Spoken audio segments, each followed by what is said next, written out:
I'm Zach. And I'm Darcy. Did you know that pornography doesn't have to destroy you or your marriage? We're the parents of 8 active members of the Church of Jesus Christ of Latter-day Saints, and we love to help people just like you. We're here to share hope and healing as we take you through our journey and the journeys of our amazing clients to greater joy and love. Come grow with us to a happier, more meaningful life. Welcome to the Self-Mastery Podcast.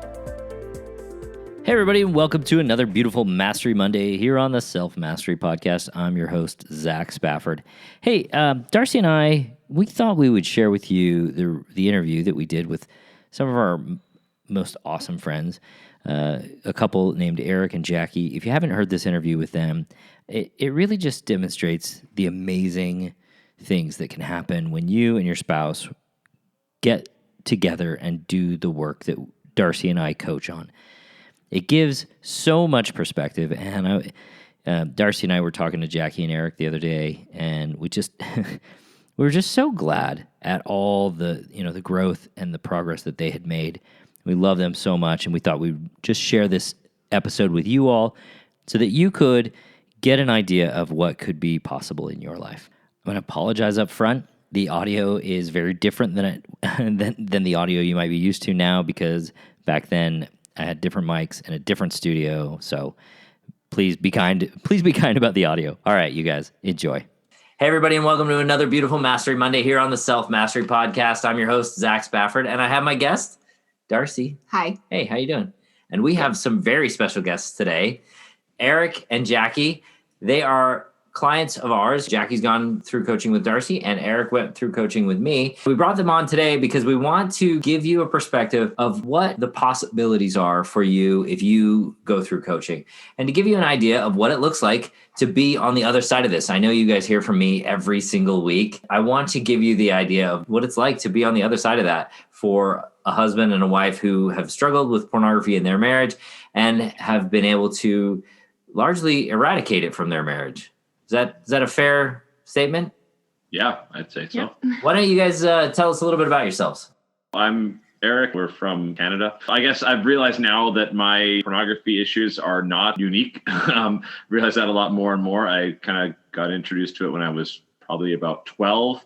Struggled with it for basically my entire youth. And then when I was 19, I was able to, and I guess this probably should have been a clue in for me for later on, but I was able to put it off and served a mission, and served in the Philippines for 2 years. Didn't once have any problems with pornography or masturbation, nothing at all. And then when I came home, things kind of started up again as it was going along, and had that thought of, hey, when I get married, this won't be a problem anymore, right? Because everything will be good. Like every married, every man and every that is fiance that knows about it before they get married. That's kind of what we thought. Exactly. Yeah. This is just what, and again, that's one of those things I realized, like, oh, everyone seems this way. Like, yeah, it'll be good. And then it wasn't, and things were the same old. And I distinctly remember, and at the time I thought this was going to be the turning point, having a couple come to our ward and talk about the addiction recovery program, and sitting there thinking, oh, I'm addicted. And that thought had never crossed my mind. Like, I knew that I had a problem, and I knew that it was something that I struggled with for a long time. I never thought I was actually addicted until that point. And so then I went through for years, I don't know how many years it was, going to these programs, and nothing really ever changing, until one day found Zach through Jackie was into coaching, and she kind of introduced me to his website, and figured at that point I was really struggling again. Figured, why not give it a shot, and just kind of went from there. What about you, Jackie? How was it for you as the wife? It was hard. I mean, I did know about it before we got married. We had talked about it when we were engaged. And like Eric said, I was pretty naive, thought it was all about sex. And once we got married and we were able to have sex, that wouldn't really be an issue anymore. So I honestly didn't really worry about it. I'm really glad that once it did come back into our marriage, he was open with me about it, and I knew it was going on, but it was pretty heartbreaking. I definitely made it mean things about me, like I wasn't good enough, I wasn't attractive enough for him, things like that. So there's definitely lots of tears and heartache and all sorts of emotions, anger. Kind of just went through a cycle throughout our whole marriage, where it would be okay for a while and then it would come back. And And if we're being honest, the cycles were probably a lot shorter than you even knew, because being open and honest about it all was really difficult. Right? As she said, she would get mad and she would get upset. And my whole goal as a husband was I don't want to make my wife feel that way. And so I thought, well, if I just don't tell her, I'm not hurting her. In fact, I'm actually saving her from some hurt and pain. And so I think that was really unhealthy for both of us. Yeah, for sure. And then when I inevitably would find out or just have like that, I don't Feeling. know, sense or feeling that, something was off, then I would be even more angry. So I'd be like, well, you didn't tell me. And like every time I just have to find out on my own, like I'm just so much more hurt than if you would have just come to me in the first place. So yeah, years and years of that kind of cycle until we found coaching. I want to follow up with something you were saying there, Jackie, which was, you get so upset. So I want to ask you, how helpful was that when you were super upset to make Eric be less likely to use pornography? Like what resulted from your anger in that process? Nothing productive, I don't think. Like, I think honestly, it made me feel worse and it made him feel worse. Like I would shame him for what he did, made sure that he knew that it was so bad and I was so mad and so hurt, which wasn't helpful for him. And it honestly just made me feel worse. I wasn't really showing up the way I wanted to, and I wasn't helping him. So yeah, but I just honestly felt like I didn't know what else to do or how else to handle it. Yeah. I think that's so many wives, exactly what you said. It's like, what am I supposed to do? Like, and I think a lot of women, they get to this point where they think you've ruined our eternal lives, right? Like our eternal happiness is hinging on this and you've screwed it up. And then all of that comes to bear in that moment. So Eric, how did her reaction to you saying, hey, this is what's going on with me, how did that impact your willingness to have the conversation, and how did it impact your ability to be better? Short term, it would help. It would definitely stop, because it would make it much more prevalent to me. Oh yeah, I got to make sure I'm very careful. But kind of what I was saying, like I found it very hard. Like she would say, yeah, why don't you just be open with me and open and honest? And I did sometimes, and it would have the same reaction. And I just kind of learned, I guess, like, well, why would I do this? Why, like, you get super upset with me. We don't really talk for like days. Super uncomfortable in the house. Yeah, like it becomes like really like just not pleasant for a long time. And so I just kind of figured, well, since I'm not actually doing anything to you or to anybody else, I'm really just affecting myself. I'll just take it on myself. And if I have to kind of bear the brunt of this, then so be it. And I was never able to actually open up or ever deal with anything. I was just trying to keep things quiet. You essentially had that. Jackie was like, hey, come to me and tell me when you're having trouble. And then when you would come to her and tell her that you were having trouble, she would literally lay into you like you had. Yeah. And she like, I get it now, especially when she's saying like, oh, I wanted to make sure that he knew how terrible and bad it was. But like, it's not like I didn't know this when I knew this from growing up. Like when I was 12 and first started, like I've known this entire time of how damaging this can be. And yet I wasn't able to, like, that wasn't enough to really control it, obviously, because I could do that myself. Right? I can tell myself how terrible and how. Well, and I think you had been, right? Like, yeah. Oh yeah. I had been for sure for a long time. Right. I'm maybe not outwardly, but yeah, inwardly for sure. Yeah. I knew all of that already, and that didn't help anything other than just make me feel worse. So talk about that for a second. How did your pornography viewing affect you personally and directly? I think for a long time, I don't think I ever really made the proper connections of what it actually was doing to me. I knew, obviously, growing up that the church had said it was bad, and it made me feel not great. But I feel like I definitely have struggled with self-confidence issues and feeling accepted with other people, and making connections has been a hard thing for me. And I'm looking back now, I can see like that played a big role in it, right? Of this, what I was doing to myself and kind of how I was eroding my own self-confidence and my own ideas really did like make me struggle with a lot of these connections and finding positive connections with other people and things. Yeah, I recognize that now, but I think during the time I didn't really notice what I was doing to myself, other than it made me feel really bad afterwards. It's interesting. I think so many men struggle with this, especially the self-confidence. I think it's really important to recognize that self-confidence includes a component of being able to say, this is what I'm going to do, and trust yourself that you end up doing it. And how many times did, you, like so many other men, how many times did you say to yourself, this is the last time? Yeah. Oh, all the time, constantly. Right. And actually, I remember a really interesting time when we were attending these addiction recovery meetings. We went one time, and all of a sudden, one of my best friends from growing up was there. Him and his wife were there. And I had no idea. I had no clue that he ever struggled with pornography. I'm pretty sure he never understood. They never had any idea that I did. And I remember driving home and Jackie saying to me, like, didn't you guys ever talk about this? Like, No. No, I never talked to anyone about it.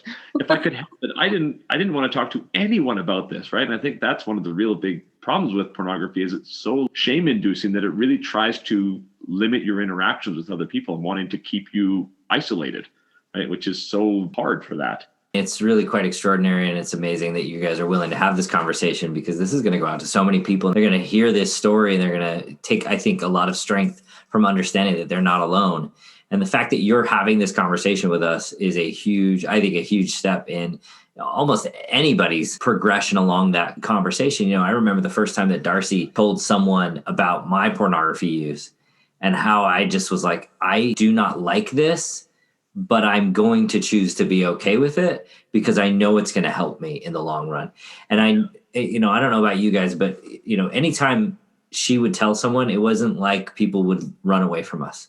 In fact, more often than not, they were like, we're praying for you. We're thinking about you. We love you. Your family are important to us. I don't know if you've had any experiences like that.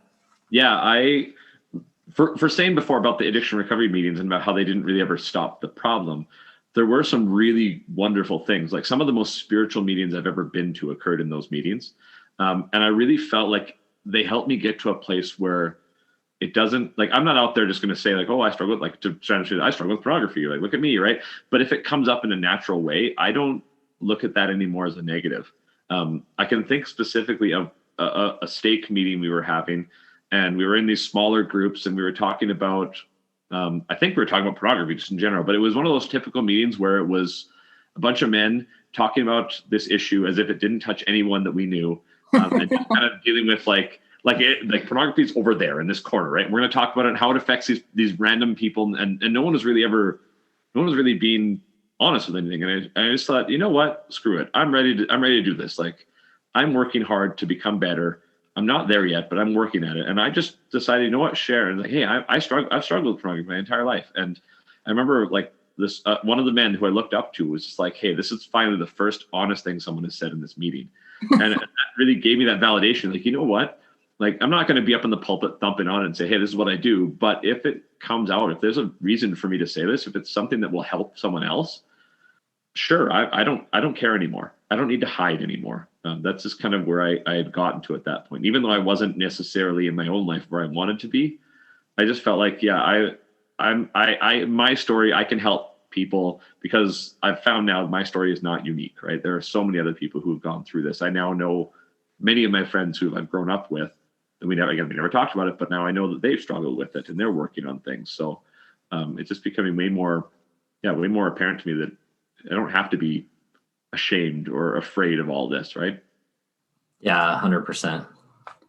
So Jackie, how has having a more open conversation helped you around this? Well, I'd say just maybe to kind of echo Eric a little bit, like anyone that I've talked to about our struggles with pornography, like in our marriage, I'd say probably 90% of the time the wife will say to me like, oh, I'm so glad you said that. Like, my husband struggles with that too. Like, and I mean, most of the time it's people that at church, I think like, oh, they don't have this problem in their marriage, or, I kind of put people up on a pedestal. Yep. We do sometimes.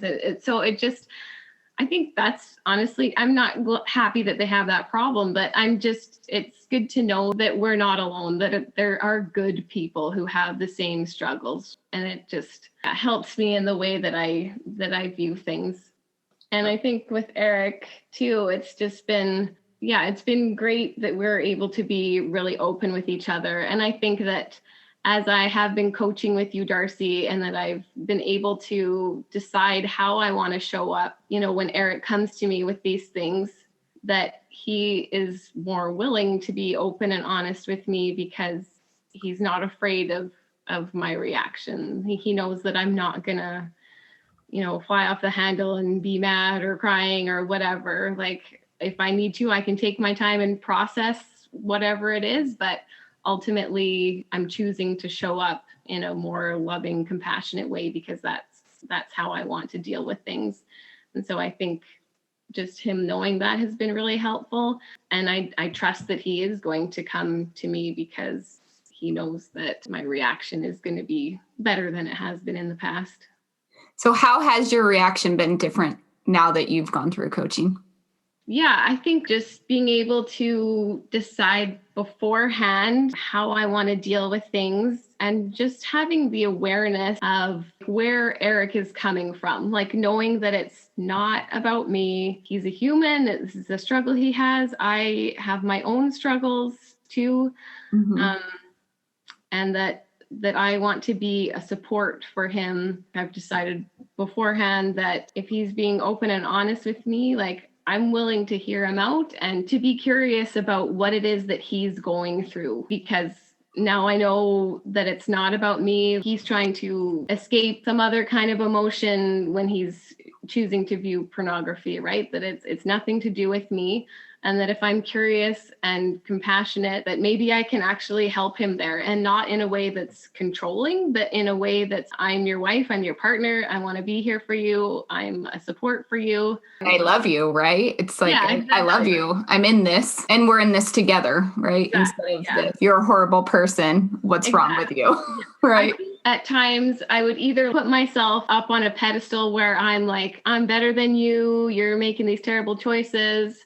Yeah. And so I would treat him that way, or else I'm like the victim and you're being terrible to me. You're ruining my life. Exactly. Yeah. Like, what have you done to our marriage type thing, which neither one is like fun for me or for him. And it's not productive, right? Neither one is accurate either. Exactly. Right? Yeah. Like, I feel like going through all this, I feel like I'm honestly seeing Eric in a different light than I have in a long time. Like, I truly just see him as like my equal partner. We're both human. We both have struggles, and I'm in this marriage 100%. And I just truly just want what's best for him. And I want to learn and grow with him. Like, I want to be a part of whatever struggles he has. And I hope that I know he does the same for me, right? I'm not perfect. I have things I struggle with too. And I know that he'll be there for me. I love it. So, Eric, you and I we were coaching for a while before Jackie was coached with Darcy, and you were making a lot of great progress. And it was really fun to watch you go through this process. How has Jackie changed since she started coaching with Darcy from your perspective? I think a lot of it is her real understanding of what, and this kind of echoes my own understanding of where this pornography comes from, right? That it's the idea of it. And I think this was one of the things that really, like in my coaching and probably in hers as well, of looking at pornography as a buffer, right? Of that idea of buffering really stood out to me, that some people buffer with food, some people buffer with social media, some people buffer with TV, and other people like myself buffer with pornography. The fact that I think one of the issues, and not to downgrade this, but like the church is really, you don't hear many conference talks about the evils of social media or the evils of overeating. Could you imagine if they did a talk on overeating? Yeah. Oh my goodness. Like that would be overweight. Could you imagine? Exactly. And yet growing up, almost every conference, there's one about how terrible pornography is and you need to avoid it like the plague, and just how difficult that is when I didn't have a full understanding of why I was going to this, right? That idea of buffering, and that that it's connected to my emotions. I'm not a very emotionally connected person, I would say, or haven't been at least. I can't believe that every guy I meet is, except you. I know, yeah, no. Everyone is really into their emotions, except for me. I'm an outlier in that place. But I know. yeah, I've never heard this before. no, of course. Sometimes we joke that it's like men have have three emotions and two of them are anger. And one of them is aroused. Yeah. Right? Like, obviously that's not true, but like. Yeah, but it feels like it sometimes. Yeah. Hey, two of the things that really stand out to me just happened really recently was since I'd done my coaching, I had one kind of time where I slipped up a little bit. I was able to really quickly sit and think about, like, rather than being like, oh man, I feel so terrible. This is going to be such a big thing and beating myself up. I actually sat and thought, like, why? What happened? And I realized that it was anger, that I had been feeling angry. I had been working, I'm a teacher. And so I'd been working, I had a night free. I was like, sweet, I'm gonna have this night. It's like Jackie was gone. So I could like watch a show I wanted to watch or something, right? And just be able to do it. I had like kind of these grand plans of something I was going to do. And I was spending hours trying to lesson plan for the next day and just could not get it done. I was just so like angry at what was happening. And I realized, like, I quickly connected that. I'm like, oh, this is what's going on. And then I felt secure enough to bring that to Jackie, and her first thought and her first comments too were like, well, what's going on? Like, what's happening? Rather than how dare you, or like, don't you know how terrible this is? It was like, hey, what's going on? And I could tell her about this anger. And she's like, oh, okay, that's interesting. That makes sense. And we had like a really great, productive conversation. And I think that, like she said, and she's kind of painted a picture of where we were at before, like that wouldn't have happened. Yeah. There was the other thing I think. Yeah, there would have been some. She wasn't really a yeller, but I know. Look how cute and sweet she is. She does not look like a yeller. Yeah, she's not really a yeller, but I'm a sulker. Yeah, yeah, for sure. There are some other ways of getting around that for sure. But the other thing too, I remember from her coaching. This is some like we try and talk about what we were each going through and what each session was kind of like what we had talked about. And she told me this one. I don't know if Darcy remembers this, but how. I think Darcy asked you, like, what other trial would you rather have instead of pornography? Yeah, I think my thought was I would never choose this. Yeah. Yep. I would never choose this. Yeah, never choose this. And she's like, and we had this good conversation. Like, well, would I choose us to have like financial problems? Well, no, that doesn't sound good. Or health issues. Or your child dying. Or child dying or infertility or like all these other things. Like never, I would ever choose any of these other things. And we're like, oh, well, duh, like this makes sense then. And actually we had a really great conversation yesterday, I think it was, right? About that whole thing, about just the fact that we wouldn't actually choose a different way because of the growth we've been able to see. And yet going through it sucks, right? That it was not great, but coming out now and seeing the benefits that she's had through coaching, the benefits I've had through coaching and the way that we can able to actually have these conversations with each other, which would not have ever happened early on in our marriage. This is one of my favorite things to think about as especially as members of the Church of Jesus Christ of Latter-day Saints.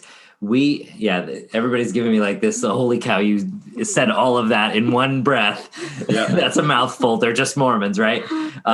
Thanks, President Nelson. I'm doing my best. As members, we really love a hero story, right? We love those stories about someone who leaves the church or has a struggle and deals with that struggle, and then they come back to that moment of full fellowship and full realization of all the blessings of being a member of the church. And now they no longer struggle ever again for the rest of their lives, right?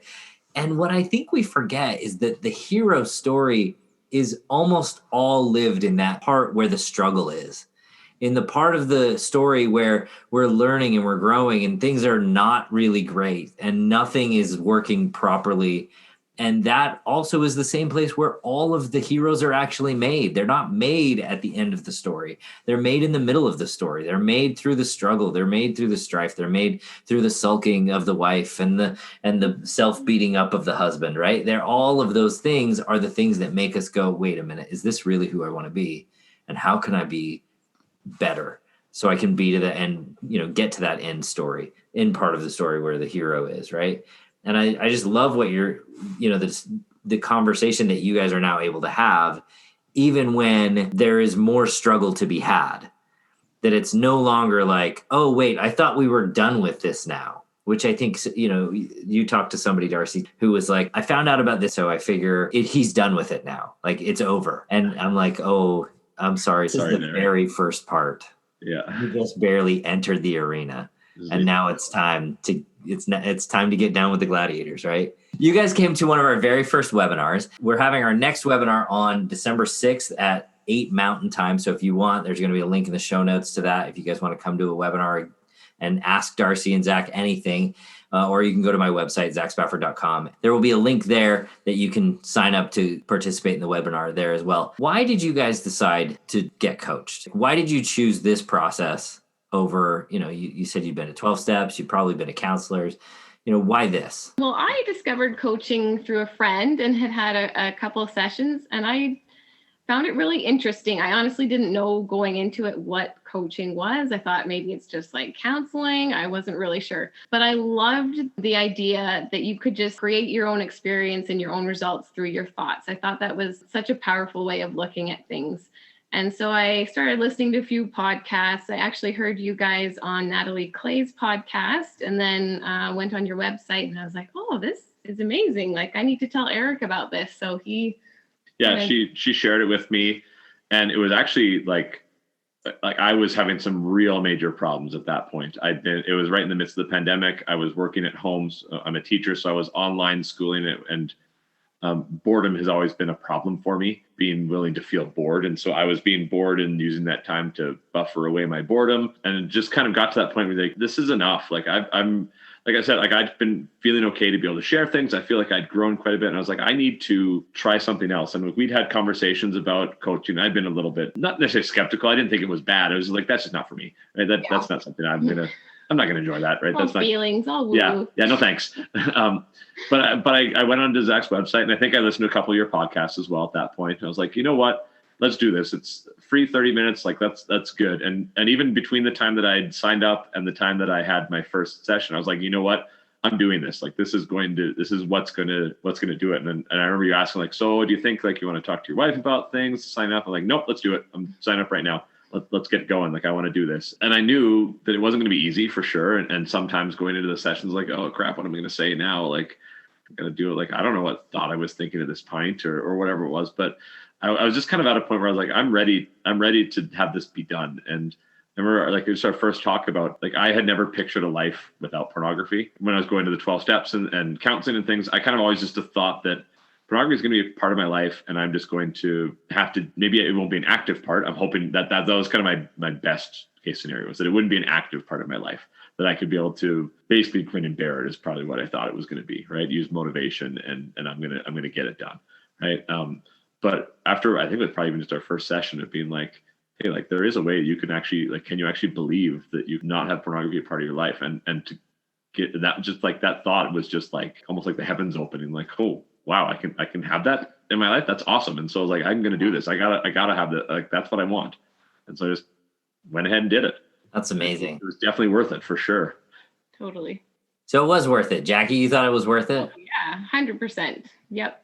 So why did you decide to work with Darcy then? I think that it just helped to be on the same page, just to have a better understanding of my experience and my thoughts and feelings through the whole process, and to kind of have a glimpse into what Eric might be thinking and feeling too.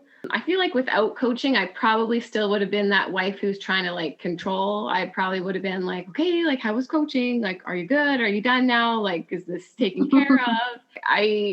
The coaching that I got really helped me to show up how I wanted to, in a loving and compassionate, supportive way, not only for myself, but for Eric, for both of us. I think it was good for me to be able to be compassionate with myself for, how I needed to process things, but then also be able to do that for Eric as well, as a support person for him and as his wife and partner.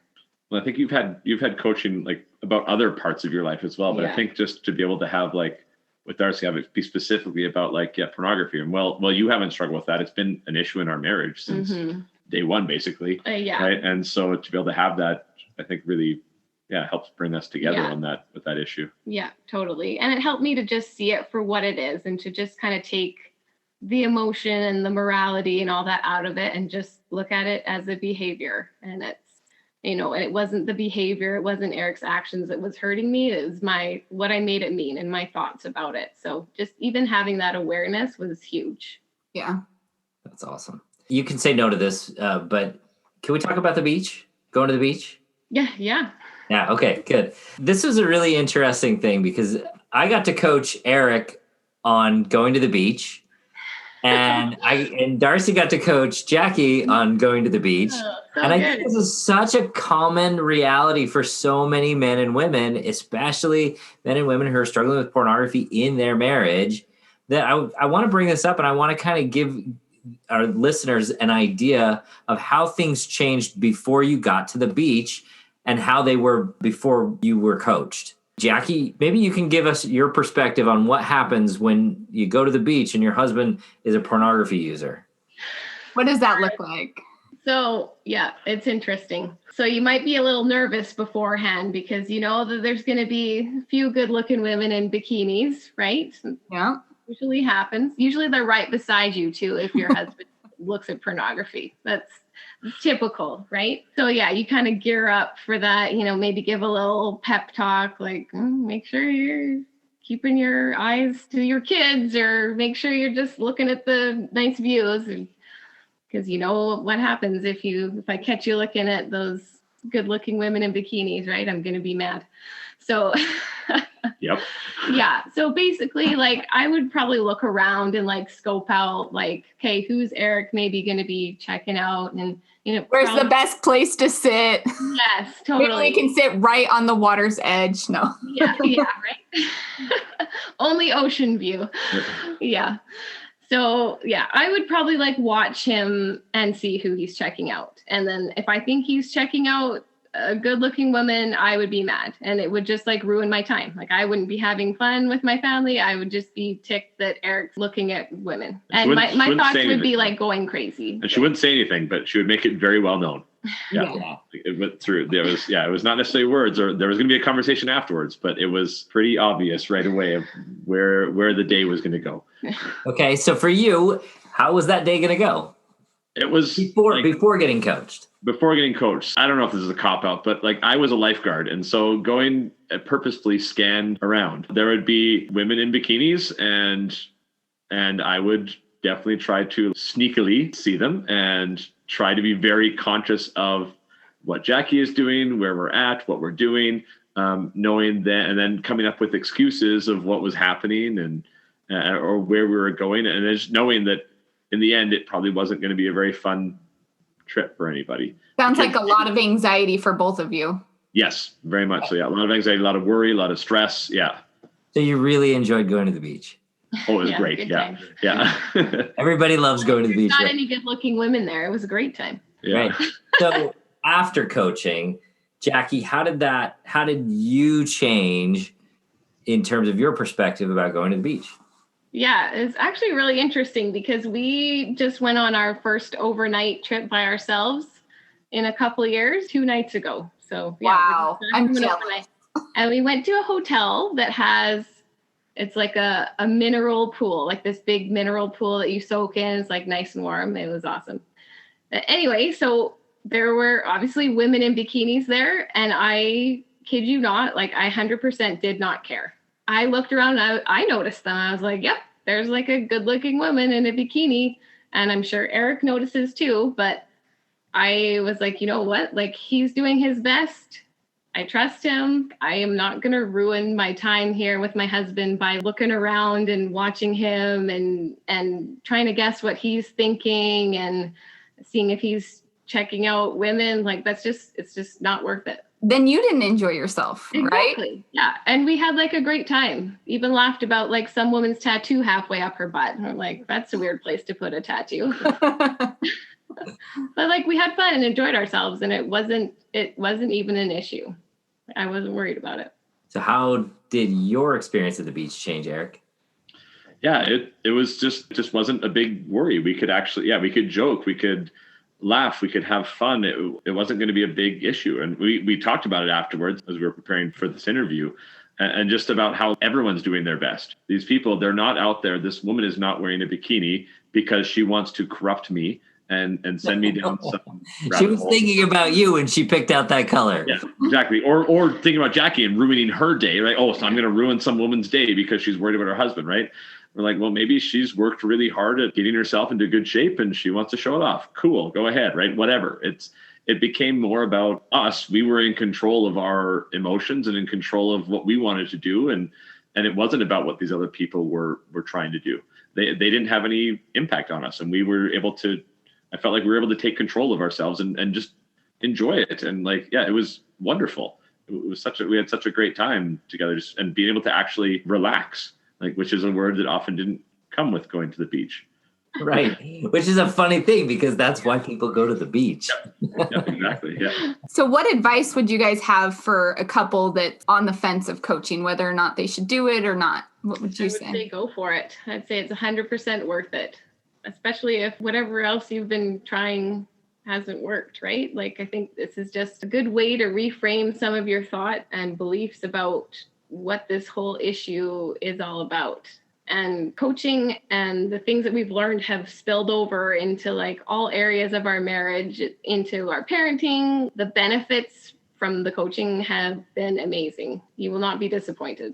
And I think going into it too, I was very much a person that I feel like I have to give the right answer all the time. Like, I remember going to counseling and having like the counselor even say to me like, hey, you don't have to answer every question. Like, you can say, I don't know. And that's okay. It's okay to not know.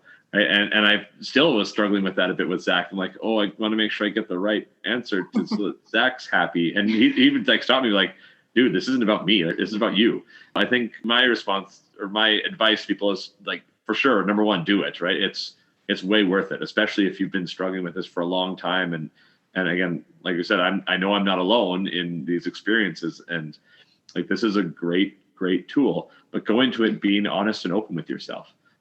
That you're going to do whatever you can and however you need to do it, right? There is no necessarily right way to do it and right answers or here's the exact path, right? Be open and just try your best and do your best at things, and that'll go. And we did struggle a little bit with this financially because like we have young kids. We got 4 kids at our house, and I know. And you're in Canada, so it costs more. Yeah, and we're in Canada, exactly, and we have our dollar is not, the exchange rate is a little brutal. So we were kind of like, I don't know, this is going to be kind of rough, but we both looked at it like, this is so much more important than money, right? Like, really, in the end, the belief that we have as members of the Church of Jesus Christ of Latter-day Saints, I'll get that in there, is that we're not going to take our money with us. We're not going to take our physical possessions with us. We're going to take the things that we have learned and the people that we have become. My view is this is worth so much more, right? Like, it changed us in the way that we think and the way that we behave and the way that I'm in tune with my emotions and being able to understand things. Yeah, I think it is so worth it. That's awesome. I love it. You guys are amazing. And it's been such a pleasure to coach both of you. For me, it's been a pleasure to coach Eric, and I'm sure for Darcy, it's been a pleasure to coach Jackie. Yeah, I loved it. And great. It's perfect. Honestly, this has been the conversations that I've had with Eric and Darcy's had with Jackie have really given us, I think, so much hope for so many people out there who have been in this place where we were, where Eric and Jackie were, that we can come out of this and not make it, the one thing that's just keeps dragging us down anymore. And I think anybody who wants to have a little bit of peace and a little bit more capacity to deal with this issue in their lives, please set up a consult with me. Please set up a consult with Darcy. You can find links on our website. More than anything, I just hope that as you listen to this conversation, you have some hope. There's hope that this can be like something that just isn't part of your life anymore. And I hope everybody can see that. I hope that, 6, 7, 8, 10 years from now, Eric and Jackie look back and they're like, I don't even think about pornography. It's not even a thing. It's just not a part of my life. Can I say something else too? Yeah, please do. Something that Jackie said, just how when she was talking about other people, there's other wives saying, oh yeah, my husband has dealt with this too. And her saying that like, these are good men. I think as the men who struggle with this, sometimes it's very hard for us to say, I'm a good man who struggles with pornography, right? When really in reality, like this coaching has really helped us to see, hey, this is one little part of our lives, right? This is one piece. It doesn't have to define who I am. And so I think just for me, that's really helped. And I don't know if hopefully this will help other people too, to think that, yeah, if you're still struggling with pornography, you can still be a good man. You can still be a good person. Right. And you can possibly be some of the best. Yeah, exactly. Right. Yeah. You can do a lot of good with your life, and to believe that about yourself, that, hey, this is one thing. Yeah. Not to say that to excuse any kinds of behaviors, obviously, because I know everyone who struggles with it wants to be free of it. Yeah. But you don't have to define yourself by your pornography use. And that's something I did for sure. Maybe not necessarily outwardly, but inwardly. I defined myself by my pornography, that this is the one issue, and I was a terrible person because of it. Yeah. And to be able to have that belief now that, no, I can still be looked at, I can still be a good person, even if I am struggling with pornography, I think is really powerful and really helpful. And I think it's so much more true than we give it credit for. Yeah. So true. I've coached former stake presidents, I've coached missionaries, I've coached young men. I've coached the breadth and depth of manhood on this planet, as well as young women I've coached as well. And I can tell you, I've never come across a single man or woman who was like, I'm good with pornography use and I'm totally happy that I'm using it on a regular basis. And I want people to hear that, because I think that what's true is those who are struggling with this, they are doing their darndest. They are really doing their best. And just like Eric is saying, they are some of the best. They're some of the kindest, most engaged, good people, and they're just struggling with something that they want to get rid of from their lives desperately. Can I give one more thought? Oh, yes. Please do. You just mentioned having hope a few times, and it made me remember something I wanted to say. Something I appreciated about being coached by Darcy was just having a safe place where I could share, and I felt like the conversation was really positive and constructive. Whereas other times when I've spoken with wives whose husbands struggle, it kind of just turned into, I don't know, like a bash fest where we're talking about how terrible it is and how... Woe is me. Yeah, exactly. And you just leave that conversation feeling yucky. But hope is definitely something that I felt when I coached with Darcy. I would leave those sessions feeling hopeful and almost excited. Like I was excited about this journey that we were on together and the potential growth that was there. And I really, truly did feel that and appreciate that about talking with Darcy, because that is something that I had not experienced before when talking about these struggles. I love it. Why is it that there's hope in those conversations, Darcy? I want to understand what it is that you're doing differently that makes those conversations feel the way that Jackie feels. Because I'm amazing. That's true. That is true. You are amazing. I think that's the entirety of it. Why do I think there's hope in those meetings?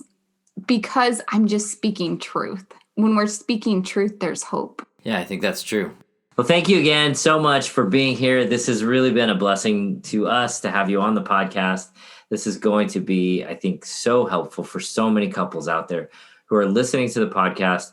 Those of you who are new to the podcast and you're listening for the first time, there's so much good information throughout the podcast. Please listen to everything. Take as much as you possibly can. There are so many free resources on the website. Please go and get those and start to use them, start to implement them in your life so that you can begin to go down this journey. And when you're ready to work with either Darcy or myself, there is a place for you to go and set up a conversation with me or with Darcy so that you can begin your own journey down the path of being free from pornography in your life. Awesome. Thank you guys so much for being here. You're welcome. Thank you for having us. Thank you. Bye. Have a good night. Bye. Have a good night. And we will talk to everybody else next week. Thanks for listening to the Self Mastery Podcast. Every day, Darcy and I work with amazing men and women to remove pornography from their lives and relationships. If you're ready to take the next step in your journey, let us help you. Sign up for a consult at zachspafford.com/workwithme, and you can set up some time for you or your spouse to meet with me or with Darcy. And we can help you get started on your self-mastery journey.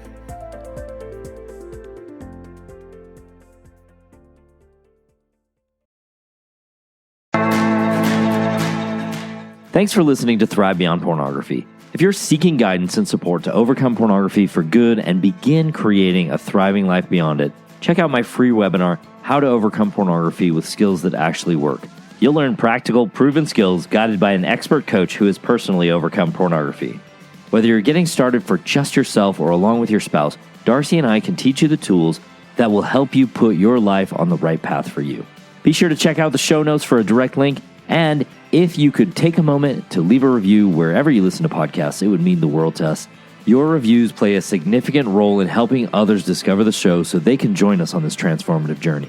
Thank you for being part of the Thrive Beyond Pornography community. Until our next episode, stay strong, stay focused, and keep thriving.